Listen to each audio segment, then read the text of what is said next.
Good morning to all. Today we will discuss about various commands in SQL. So guys, as you know, SQL जो हमारी structure query language है, इसका widely use है इन हमारे जितने भी सॉफ्टवेयर्स हैं, जितने भी सॉफ्टवेयर डेवलपमेंट के प्रोसेस होते हैं, जहाँ पर डेटाबेस बनाया जाता है, जहाँ पर डेटाबेस को स्टोर किया जाता है, रिट्राइव किया जाता है, वहाँ पर इस लैंग्वेज का काफ़ी यूज किया जाता है. ठीक है गाइज. सो आज का जो ऑब्जेक्टिव है इस पर्टिकुलर वीडियो का, उसमें हम आज देखेंगे introduction about SQL, basic elements of SQL. SQL के वो एलिमेंट्स देखेंगे जो बेसिक एलिमेंट होते हैं, किस तरीके से हम एसक्यूएल की कमांड्स को क्रिएट करते हैं. देन क्रिएट डेटाबेस, डेटाबेस कैसे क्रिएट करेंगे, टेबल्स को कैसे क्रिएट करेंगे, कॉन्स्टेंट या स्पेशल कंडीशन अप्लाई करते हैं हम टेबल्स के ऊपर, और डिफरेंट जो कंडीशंस हैं, डिफरेंट जो कॉन्स्टेंट्स हैं, उनके बारे में डिस्कस करेंगे. How to insert data in relation, इसके बारे में डिस्कस होगा. Add and modify in relation, update relation and delete relation in our database, किसी रिलेशन को कैसे डिलीट करते हैं. तो ये बेसिक जो एलिमेंट हैं जो हमारे पास, या आज का जो ऑब्जेक्टिव है ये रहेगा. सो गाइज स्टार्ट करते हैं हम अबाउट फर्स्ट जो हमारा जो इसका एलिमेंट है वो है इंट्रोडक्शन. सो इंट्रोडक्शन में हम पहले रीड करते हैं, SQL was developed in 1917 IBM lab. IBM एक ऑर्गेनाइजेशन है, IT कंपनी है जो सॉफ्टवेयर और हार्डवेयर को बनाती है. ठीक है ना. तो वहाँ पर 1970 में एसक्यूएल को डेवलप किया गया था, तो इसको आल्सो सिक्वल भी बोल देते हैं. ठीक है. It always specify that what is required, क्या रिक्वायर्ड है ये स्पेसिफाई किया जाता है. तो एसक्यूएल में अगर हम देखें, ये जैसे एक इमेज दी गई है यहाँ पर, इसमें डिफरेंट आप देखेंगे कि कुछ यहाँ पे वर्ड्स दिए गए हैं कि जैसे सेलेक्ट दिया गया है, टेबल है, स्ट्रक्चर है, क्वेरी है, कुछ एलिमेंट्स हैं इस पर्टिकुलर एसक्यूएल के, जिनके बारे में हम यहाँ पर रीड करेंगे. सो स्टूडेंट्स, यहाँ पे कौन कौन से ये एसक्यूएल के जो टास्क हैं, कौन कौन से वो परफॉर्म कर सकती है. Creation and modification of database structure, create करना डेटाबेस को, मॉडिफाई करना डेटाबेस में. ठीक है. Change in security setting system, जो भी सिक्योरिटी लेवल उसके क्रिएट करने हैं, हम परमिशंस किस तरीके से देनी है डेटाबेस को एक्सेस करने के, वो सब यहाँ पर हम बना सकते हैं. क्वेरिंग ए डेटाबेस, डेटाबेस के साथ क्वेरी कर सकते हैं कि कोई डेटा रिट्राइव करना है, उसको रिट्राइव किया जा सकता है थ्रू डेटाबेस में, हम टेबल के अंदर से. Insertion, modification and deletion of data, data का रिकॉर्ड्स को डिलीट करना, मॉडिफाई करना या इंसर्ट करना, ये सब टास्क हम एसक्यूएल के अंदर परफॉर्म कर सकते हैं. ठीक है गाइज. सो इंट्रोडक्शन में ये हो गया. देन नेक्स्ट आता है हमारा basic element of MySQL. हर एक लैंग्वेज के, किसी भी लैंग्वेज को आप रीड करेंगे उससे कुछ कैरेक्टर सेट होते हैं. ठीक है. इसी तरीके से यहाँ पर माई एसक्यूएल जो एसक्यूएल लैंग्वेज है उसके भी कुछ कैरेक्टर सेट्स दिए गए हैं. सबसे पहले जैसे पाइथन में थे, वहाँ पर हमने लिटरल्स पढ़े थे, डेटा टाइप्स पढ़े थे, वैल्यूज नेम्स पढ़े थे, उसी तरीके से यहाँ पर भी इससे कुछ कैरेक्टर सेट है. जैसे हमारा फर्स्ट है literals. Literals generally known as fix data value, it can be character, numeric और टेक्स्ट लिटरल. डेटाबेस में देखो आप यूज करते हैं, कैरेक्टर्स का यूज कर सकते हैं, नंबर्स का यूज करते हैं, टेक्स्ट का यूज करते हैं. So these are the literals of MySQL. ठीक है ना. इनकी फिक्स डेटा वैल्यू होती है. ठीक है. नेक्स्ट टॉपिक आता है इसमें data type. These are following type, different data type हो सकते हैं. जैसे न्यूमेरिक डेटा टाइप हो सकता है, मे बी आपका जो डेटा है, जो आपकी वैल्यूज हैं वो नंबर्स में हो. नंबर्स आइदर भी आपका फ्लोट हो सकता है, इंटीजर हो सकता है, स्मॉल इंटीजर हो सकता है, टाइनी इंटीजर हो सकता है. So these are the different type of numeric data type. First one integer, small in, float. Float में m रिप्रेजेंट करता है इसके ये इंटीजर पार्ट को, d रिप्रेजेंट करता है इसके डेसिमल पार्ट को. ठीक है. फ्लोट लिख सकते हैं, डेसिमल लिख सकते हैं, numeric. These are the keywords of numeric data types. Clear है पॉइंट. और नेक्स्ट आता है इसमें date and time data type. यहाँ पर डेट और टाइम का बड़ा इंपॉर्टेंस होती है किसी भी डेटाबेस के लिए. सो डेट और टाइम के भी यहाँ पर फॉर्मेट दिए गए हैं, कुछ डेटा टाइप दिए गए हैं जिसका नाम है डेट एंड टाइम. जब इनका यूज करते हैं तो ऑटोमेटिकली उस पर्टिकुलर फॉर्मेट को यहाँ पर वो डिस्प्ले करेगा। ठीक है guys, so this one is the elements of MySQL। और थर्ड टाइप ऑफ जो डेटा टाइप है वो हमारा है स्ट्रिंग डेटा टाइप। इसमें कैरेक्टर और वर्ड कैरेक्टर साइज के हो सकते हैं। ठीक है, दो टू टाइप ऑफ होते हैं जिसमें हम सीक्वेंस ऑफ कैरेक्टर्स को एक साथ लिखते हैं। नेक्स्ट आता है नल वैल्यूज। अगर किसी कॉलम में या किसी रो के अंदर रो में कोई वैल्यू नहीं है, then column is said to be null, उसको हम नल बोला जाएगा।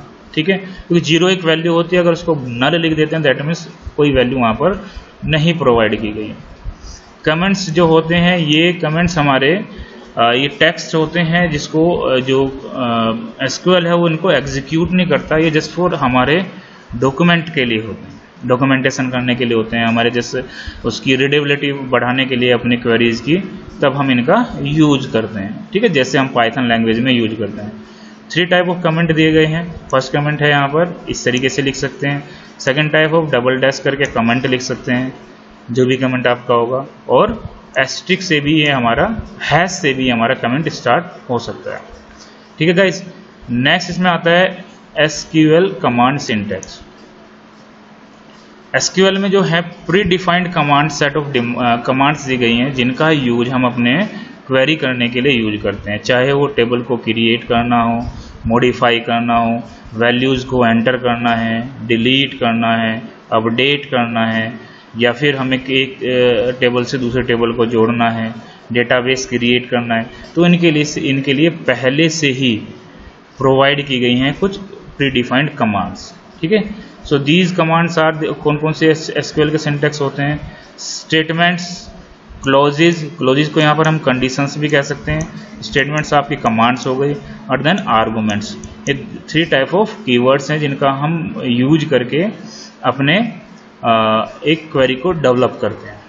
ठीक है, और सबसे मोस्ट इंपॉर्टेंट जो पार्ट है, अभी तक हम जितनी भी लैंग्वेज में रीड आउट करते आए हैं, चाहे वो आपकी पाइथन लैंग्वेज है या अदर जैसे पहले भी C++ लैंग्वेज है, वहाँ पर केस सेंसिटिव लैंग्वेज होती थी। ये SQL कमांड जो होते हैं केस सेंसिटिव नहीं है। दैट मीन्स कि अगर upper case lower case are equal, अगर मैं SUM कैपिटल में लिखता हूँ अपर केस में, और SUM को मैं लोअर केस में भी लिखता हूँ, S कैपिटल UM को लोअर केस लिख देता हूँ, तो वो सब चीज़ें सेम मानी जाएंगे। ठीक है, सेम रहेगा, तो केस सेंसिटिव यहाँ पर कोई वर्ड नहीं है। ठीक है, क्लियर है पॉइंट? सो गाइज, अब हम बात करते हैं डिफरेंट टाइप ऑफ, स्टार्ट करते हैं database command in MySQL। So how to create a database, database कैसे क्रिएट करते हैं, डेटाबेस को क्रिएट करने के बाद उसका यूज कैसे किया जाता है, तो ये सब चीज़ें हम यहाँ पर देखेंगे। उसके डिफरेंट जो कमांड्स दी गई हैं उनके बारे में हम डिस्कस करते हैं। तो database create, database just like एक डायरेक्टरी हो गई, उस डायरेक्टरी में डिफरेंट फाइल्स हो गई। फाइल्स को यहाँ पर हम टेबल्स बोल देते हैं, रिलेशंस बोलते हैं। उन फाइल्स के अंदर रिकॉर्ड्स जो होते हैं वो हमारे रोज एंड कॉलम की फॉर्म में होते हैं। क्लियर है पॉइंट गाइस? सो रोज की फॉर्म में वो डेटा हमारा स्टोर होता है। क्लियर है? सो ये डेटाबेस कमांड में हम सबसे पहले जानेंगे कि हमारे पास जो SQL जो हमारे पास सर्वर मैंने इंस्टॉल किया है इसमें, उसमें कौन कौन से डेटाबेस यूज किए गए हैं। उसके लिए मैंने यहाँ पर एक अपना MySQL 5.5 यहाँ पे सर्वर को इंस्टॉल किया है, और इसको इंस्टॉल करने के बाद कैसे इस पे काम करते हैं मैं आपको थोड़ा सा प्रैक्टिकली इसके बारे में बताने की कोशिश करूँगा। सो आप ध्यान से इसको देखेंगे। सो गाइज, सबसे पहले जो कमांड हमारी आती है इसमें कि हम ये देखेंगे कि हमारे अवेलेबल डेटाबेस क्या हैं। तो अवेलेबल डेटाबेस के लिए मैं लिखूँगा यहाँ पर 100 डेटाबेसेस, शो करेंगे डेटाबेसेस को, और देन जैसे 100 डेटाबेसेस करेंगे सो जितने भी उसमें डेटाबेस हैं उस हमारे जो स्टोर्ड हैं उनको वो डिस्प्ले करा देगा। जैसे ये इसका पिक्चर है, इसको मैं लाइव आपको रन करके दिखाता हूँ। मैं लिखता हूँ यहाँ पर SHOW डेटाबेसेस, टर्मिनेट करेंगे। Then these are the database in our system. ठीक है ना, जैसे इंफॉर्मेशन स्कीम है, JNV, JNV2, JNV-YNR, MySQL, ये 3 डेटाबेस मैंने क्रिएट किए हुए हैं जिसमें मेरी कुछ टेबल्स स्टोर की गई हैं। ठीक है गाइज? सो ये है हमारे पास डेटाबेस पहले से ही जो एग्जिस्ट करते हैं। अब आती है कि मुझे डेटाबेस को क्रिएट करना है, तो क्रिएट करने के लिए मेरे पास CREAT क्रिएट, मैं लिखूँगा यहाँ पर डेटाबेस। तो डेटाबेस को क्रिएट करना, डेटाबेस, देन एक डेटाबेस का नेम दूंगा, जैसे मैं यहाँ पे देता हूँ JNV2 करके, ठीक है ना। तो दैट मीन्स ये पहले से एग्जिस्ट करता है, तो ये पहले से इसको हम नहीं दे सकते। JNV3 करके मैंने यहाँ डेटाबेस क्रिएट किया, दैट मीन्स ये मेरा डेटाबेस यहाँ पर क्रिएट हो गया। अगर आप इसको देखना चाहें तो ये JNV3 के नाम से आ गया, ठीक है गाइज। अब ये तो हो गया मेरा यहाँ पर कैसे मैंने क्रिएट किया डेटाबेस को, क्रिएट हो गया डेटाबेस, जैसे यहाँ पे क्रिएट डेटाबेस JNV-YNR के नाम से ले। अब गाइज क्रिएट करने के बाद हम इसका करेंगे यूज कमांड के थ्रू हम इस पर्टिकुलर डायरेक्टरी या डेटाबेस में एंटर कर जाएंगे, और जो भी टास्क, जो भी टेबल क्रिएट होंगी या बनेंगी या यूज करेंगे हम, वो सब इसके अंदर, इस पर्टिकुलर डेटाबेस के अंदर स्टोर होंगे। सो स्टार्ट करते हैं हाउ टू यूज डेटाबेस। तो जस्ट आपको टाइप करना है यूज कीवर्ड को, then name of the database. तो JNV-YNR को मैं यहाँ पर यूज करता हूँ क्योंकि मेरा पहले से ये डेटाबेस यहाँ पर है। तो ये आपको एक स्पेशल एक स्टेटमेंट आएगा, डेटाबेस चेंज, दैट मीन्स हम इस डेटाबेस में एंटर कर चुके हैं, ठीक है गाइज। सो ये आ गया यहाँ पर, क्लियर है। अब जो नेक्स्ट आता है हमारे पास कि टेबल क्रिएट कैसे करते हैं। हम यहाँ पर एक टेबल क्रिएट करना सीखेंगे। तो टेबल क्रिएट करने के लिए to create a table in database following command is use, ये फॉलोइंग कमांड है। यहाँ पर जो मेरे पास सिंटेक्स है, जो कमांड दी गई है वो क्रिएट टेबल, ये एक मेरा कीवर्ड है, देन उसके बाद टेबल का नाम, देन कॉलम 1 उसका डेटा टाइप और उसका साइज, देखें, फिर कोमा लगाकर दूसरा कॉलम, देन उसका डेटा टाइप, देन उसका साइज। इस तरीके से मेरा ये टेबल यहाँ पर क्रिएट हो जाएगी, ठीक है। इसको अंटिल जितने भी हैं नंबर ऑफ एट्रीब्यूट जितने देने हैं उनके नाम और साइज देना होगा, देन उसको टर्मिनेट कर देंगे। तो जैसे यहाँ पे दिया है क्रिएट टेबल स्टूडेंट मैंने क्रिएट किए, रोल नंबर इंट में, इसको मैंने प्राइमरी की दिया है, ये कांस्टेंट है, इसके बारे में डिस्कस करेंगे आगे। देन एक नेम दिया है, एज दी है और देन एक सिटी दी, ठीक है। सो ये हमारी ये क्रिएट हो जाएगी। अगर देखें क्रिएट करने की कोशिश करें तो क्रिएट, छोटी सी टेबल क्रिएट कर देता हूँ मैं यहाँ पर, क्रिएट टेबल, टेबल का एक नाम देते हैं हम, सपोज करो यहाँ पर शिव क्या CS के नाम से एक टेबल देते हैं, और देन इसमें हमारा पहला है इंट, रोल नंबर को देना है, तो रोल इंट टाइप का हो जाएगा यहाँ पर, इसका साइज मैंने 2 दिया, कोमा नेम, ये हो गया मेरा कैरेक्टर टाइप का, और इसका साइज मैंने यहाँ पर 20 दे दिया है। देन यहाँ पे मैं लिख देता हूँ मार्क्स, इंट टाइप का है, और ये भी मैंने 2 उसका दिया है। तो गाइज दिस वन, ये मेरी टेबल यहाँ पर क्रिएट हो गई है, जिसके 3 एलिमेंट हैं, 3 आपका कॉलम है, जिसका रोल नंबर, नेम और ये मार्क्स है, ठीक है। अब इसको देखना, ये टेबल क्रिएट हो गई यहाँ पर। तो इस तरीके से टेबल क्रिएट होने के बाद यहाँ पे प्राइमरी की इसने restricted a column to have unique value दी है, मैंने यहाँ पे नहीं लिया है, कोई प्रॉब्लम नहीं है इससे। सो इसको हम प्राइमरी की देंगे, दैट मीन्स इसमें जो इसकी प्राइमरी की जो प्रॉपर्टी है वो सारी अप्लाई हो जाएंगी पर्टिकुलर कॉलम पे, एट्रीब्यूट पर, ठीक है। सो आगे बढ़ते हैं, नेक्स्ट आता है इसमें। अब इसको देखेंगे, मैंने जो टेबल क्रिएट किया है इसको देखने की कोशिश करते हैं कि ये डिस्क्रिप्शन है क्या इसमें। तो इसके लिए मेरे पास describe viewing the table structure देखना है, तो डिस्क्राइब और DESC कमांड का यूज करेंगे, ठीक है। तो डिस्क्राइब और DESC इन दोनों में से कोई भी, अगर जैसे ही आप लिखेंगे, जैसे मैंने लिखा है DESC, किसको देखना है मेरे को, CS को, ये टर्मिनेट किया तो एक स्ट्रक्चर जो भी इसका है वो यहाँ पर डिस्प्ले हो जाएगा। कि फील्ड जो मेरे पास है वो नेम, रोल नंबर और मार्क्स हैं। जो रोल नंबर वो इंटीजर टाइप का है, यहाँ टाइप दे दिया, ये नल है, दैट मीन्स नल अलाउ है इसमें।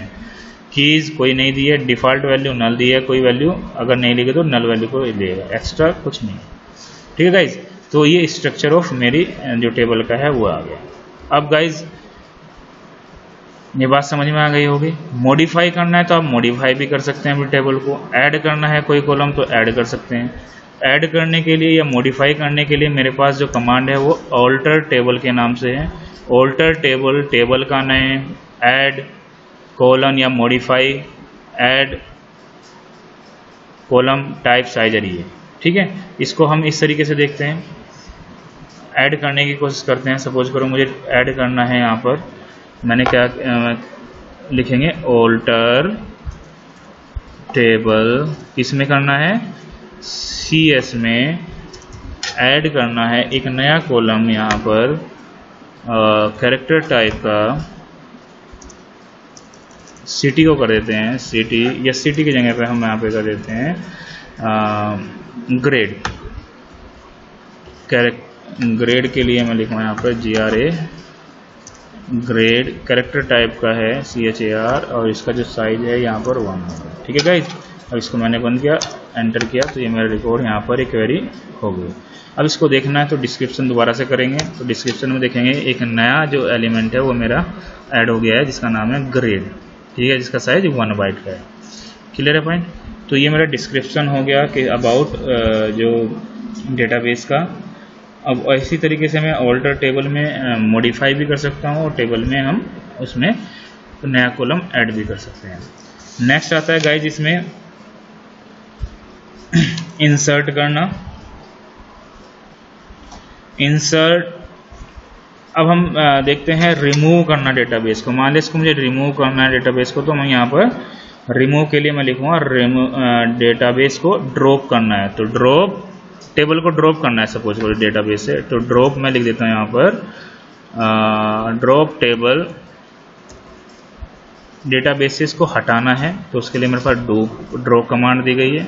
तो ड्रॉप टेबल, टेबल का नाम दे दूंगा मैं, सपोज करो यहाँ पर CS दूंगा। जैसे ये कमांड अप्लाई करूँगा वैसे ही ये टेबल हमारी यहाँ से रिमूव हो जाएगी। अगर इसको मैं दोबारा से देखूँगा तो ये डज नॉट एग्जिस्ट करके ये डिस्प्ले जाएगी। तो टेबल मेरी इस पर्टिकुलर डेटाबेस से यहाँ से रिमूव हो गई है। ठीक है गाइज। सो ये हो गया। तो हमने देखा है यहाँ पर किस तरीके से टेबल को मॉडिफाई और उसको डिलीट किया जा सकता है। ठीक है। नेक्स्ट आता है कॉन्स्टेंट्स, हमने रीड करे थे। कॉन्स्टेंट होते हैं स्पेशल कंडीशन या चेक्स होते हैं जो अप्लाई करते हैं हम वन और मोर कॉलम पर टेबल में, उनको कॉन्स्टेंट कह देते हैं।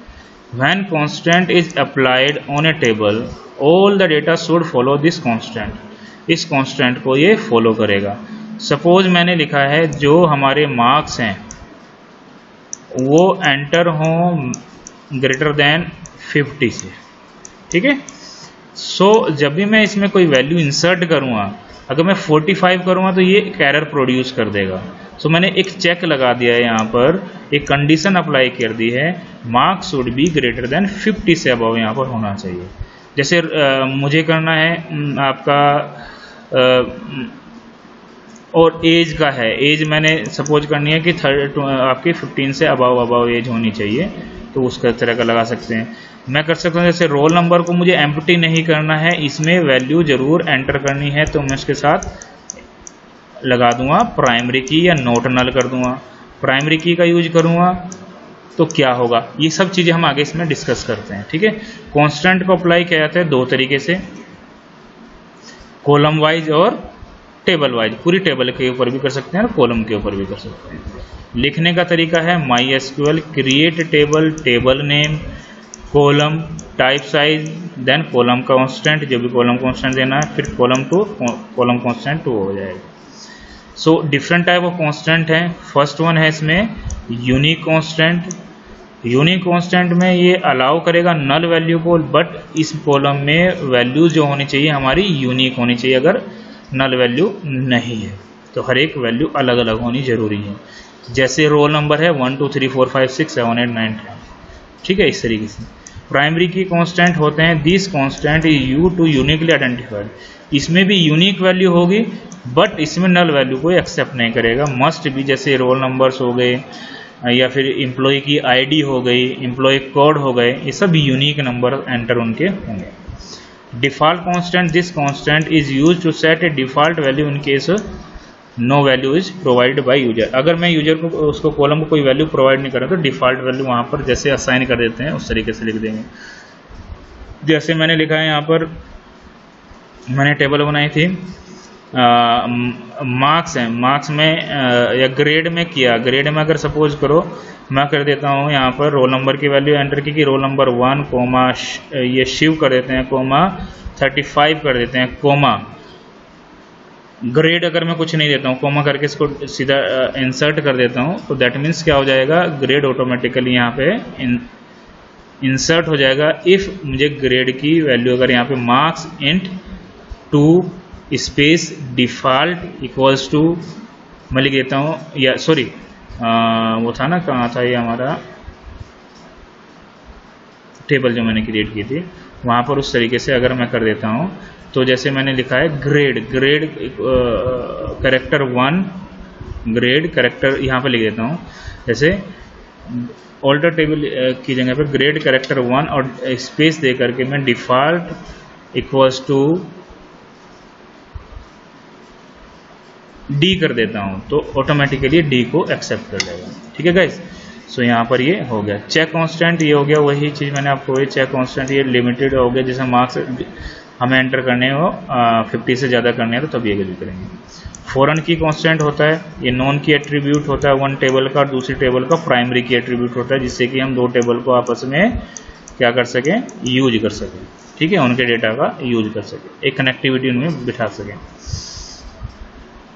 टेबल क्रिएट करना मैंने आपको बताया था, जैसे यहाँ पे दिया गया है create table student roll number int primary की दे दिए, पहला कांस्टेंट दे दिया कि इसमें कोई भी वैल्यू नॉट नल होनी चाहिए और देन यूनिक होनी चाहिए। Name character not null, name must enter होना चाहिए, हो सकता है एक से एक जैसे नाम कई सारे हो सकते हैं बट नॉट नल होना चाहिए।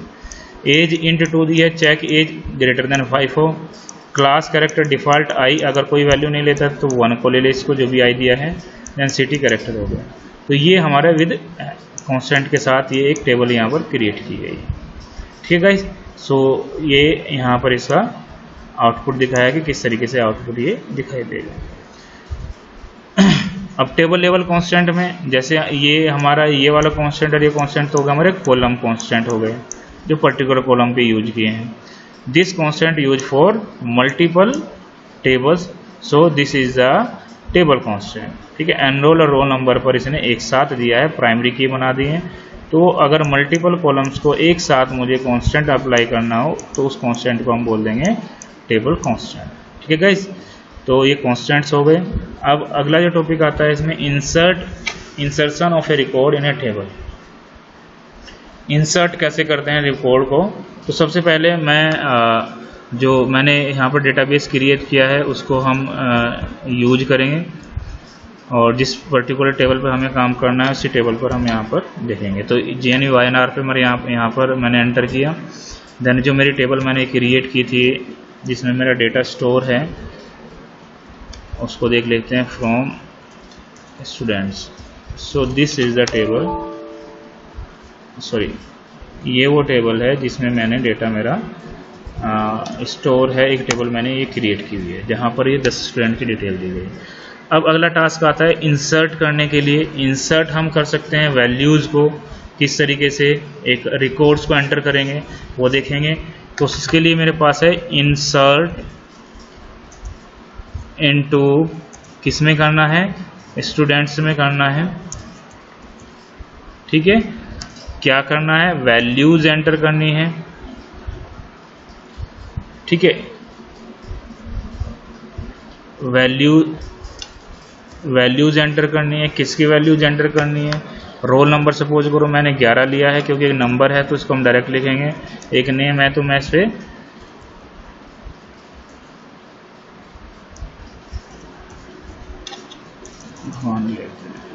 ठीक है ये लिया। देन इसके बाद मैंने एज इसकी लिखी तो एज मैंने 16 किया, कोमा सिटी मैं लिख देता हूँ YNR, कोमा क्लास 12th हो गई, कोमा मार्क्स मैं सपोज करता हूँ 95 हो गए यहाँ पर 93, कोमा जेंडर हो गया M। ठीक है गाइज, सो सबसे सिंपलेस्ट जो वे है वो ये हो गया, इंसर्ट इनटू स्टूडेंट वैल्यूज़ 11 भगवान दास, 16 YNR, 12 93 M, ये हो गया। ठीक है। सो अगर इसको मैं देखने की कोशिश करूँगा तो सेलेक्ट स्टार फ्रॉम, ये यहाँ पर ये वैल्यू इंसर्ट हो जाएंगे। ठीक है, ये 11 नंबर पर ये आ गया। अब आप देख सकते हैं यहाँ पर, इसको देखिए और यहाँ पर ये वैल्यू एंटर होगा। ठीक है गाइस, तो सबसे आसान मेथड तो यही है कि आप इंसर्ट इनटू स्टूडेंट वैल्यूज लिखेंगे तो आपको सारी वैल्यूज एंटर हो जाएंगे। आइदर भी, पहला ऑप्शन तो ये हो गया, और क्या क्या ऑप्शन हो सकते हैं? दूसरा ऑप्शन हो सकता है इंसर्ट इनटू, हम जितने भी कॉलम्स हैं उनके नेम दे दें यहाँ पर, और देन वैल्यूज किसके साथ, रेस्पेक्टिवली इनकी वैल्यूज इस तरीके से प्रोवाइड किया। जैसे रोल नंबर 1 अमनप्रीत, नेम हो गया, एज 16 YNR, सिटी हो गया, और क्लास की 12th हो गई। तो ये भी एक तरीका है। इसमें लिखेंगे हम insert into student roll number name age city class values year. ठीक है गाइज, ये एक तरीका हो सकता है। दूसरा तरीका, हम इन कॉलम का ऑर्डर भी चेंज कर सकते हैं, लेकिन कॉलम का ऑर्डर भी जैसा ऑर्डर होगा वैसे ही उसकी वैल्यू प्रोवाइड कराएंगे। मैं ऐसा भी कर सकता हूँ कि नेम को मैंने, जैसे यहाँ पर मैं एग्जांपल देखता हूँ, रोल नंबर लिया, नेम लिया, एज, क्लास, सिटी और क्लास को उसने एक्सचेंज किया, बट जो वैल्यू प्रोवाइड की है उसी ऑर्डर में की है जिस ऑर्डर में मेरे कॉलम्स की नेम दिए गए। ठीक है, तो ये भी एक तरीका हो सकता है। तीसरा तरीका, स्पेसिफिक, ये तो मैंने आपको बता दिया कि इंसर्ट करना इनटू स्टूडेंट, सारी वैल्यूज को लिख दीजिए तो हर कॉलम में जो भी है जो सीक्वेंसली वो वैल्यूज को प्रोवाइड करा देगा। ठीक है, और एक और तरीका होगा इसमें कि कुछ वैल्यूज ही एंटर करनी है। सपोज करो मुझे एक स्टूडेंट का मार्क्स नहीं पता है तो मैं उसमें, या उसकी सिटी नहीं पता है तो उसके अकॉर्डिंग ही वैल्यूज यहाँ पर पुट कर दूंगा। तो स्पेसिफिक कॉलम में भी आप वैल्यू यहाँ पर एंटर कर सकते हैं, और जो उसकी डिफ़ॉल्ट वैल्यू होगी वो उठा लेगा, आइदर भी आपके द्वारा दी गई होगी, आइदर भी ये नल प्रोवाइड करा देगा। ठीक है गाइज, तो ये मेरे पास कुछ इसके इंसर्ट करने के, टेबल को इंसर्ट करने का मेथड था। डिस्प्ले करने के लिए रिकॉर्ड वही है, सेलेक्ट स्टार फ्रॉम स्टूडेंट, ये हो गया। या स्पेसिफिक कॉलम के लिए करना है सेलेक्ट स्टार फ्रॉम के बाद, सपोज करो मुझे करना है केवल स्पेसिफिक के लिए करना है तो name comma city from students, ये भी कर सकते हैं तो स्पेसिफिक आ जाएगा। इसके बारे में हम आगे डिस्कस करेंगे जब हम सेलेक्ट कमांड के बारे में पूरी तरीके से रीड करेंगे। ठीक है गाइज, सो डिस्प्ले करने का ये होगा। देन अब आता है लास्ट, अपडेट, किसी रिकॉर्ड को अपडेट करना है तो अपडेट करने के लिए सपोज करो मुझे जो मार्क्स है यहाँ पर अपडेट करने थे किसी स्टूडेंट के, ये मान लेते हैं कि जो 85 हैं ये 87 होने चाहिए थे, तो यहाँ पर हम वैल्यूज़ को अपडेट भी कर सकते हैं। तो अपडेट के लिए अपडेट, हमारे पास यहाँ पर एक कमांड होगी अपडेट टेबल। ठीक है, अपडेट टेबल का नाम क्या है, मेरे स्टूडेंट है, स्टूडेंट अपडेट स्टूडेंट्स, क्या करना है, सेट करना है किसको, मार्क्स इक्वल्स टू 87 करने थे, किसके करने थे, वेयर रोल नंबर, किसी के थ्रू मुझे यहाँ पर ये मार्क्स को roll number is equals to Kapil ये करने थे, तो मैंने यहाँ पे 3 किया और इसको एंटर किया तो यहाँ पर ये अपडेट हो जाएंगे। अब इसको हम देखेंगे तो ये अपडेट मार्क्स 87 यहाँ पर आ गए, यहाँ पर इसके 85 थे और देन ये 87 यहाँ पर। सो अपडेट के लिए हमारे पास है अपडेट स्टूडेंट सेट, ये एक हो गया। ठीक है, अब इसमें लास्ट आता है delete all record from the table. हम किसी टेबल के रिकॉर्ड को डिलीट करने के लिए या पर्टिकुलर रिकॉर्ड को डिलीट करने के लिए मैं लिखूँगा delete from student where city. जैसे पर्टिकुलर रिकॉर्ड के लिए मैं क्या करूँगा कि उसकी एक कंडीशन प्रोवाइड करा दूँगा। अगर सारे रिकॉर्ड डिलीट करने हैं तो डिलीट फ्रॉम स्टूडेंट कर देंगे, तो दैट मीन्स ऑल रिकॉर्ड यहाँ पर डिलीट हो जाएंगे। सो एक रिकॉर्ड को मैं डिलीट करने की कोशिश करता हूँ यहाँ पर, जैसे मैंने कहा डिलीट फ्रॉम स्टूडेंट्स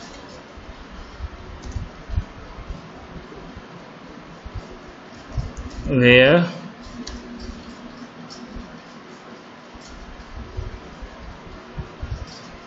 आगे कमांड दे where roll number equals to, suppose करो मैं 2 कर देता हूँ, एंटर किया और ये डिलीट हो गया। अब इसको प्रिंट करेंगे तो ये पर्टिकुलर रोल नंबर यहाँ से डिलीट हो जाएगा। ठीक है गाइज, तो आज के टॉपिक में हमने रीड किया how to delete records, how to create records, how to create database. So hopefully आपको ये चीज़ें समझ में आए होंगे। सो आज के लिए इतना स्टूडेंट, कल जो अगली नेक्स्ट वीडियो होगी उसमें हम सेलेक्ट कमांड के बारे में या अदर जो कमांड्स हैं उनके बारे में डिस्कस करेंगे। So thank you very much.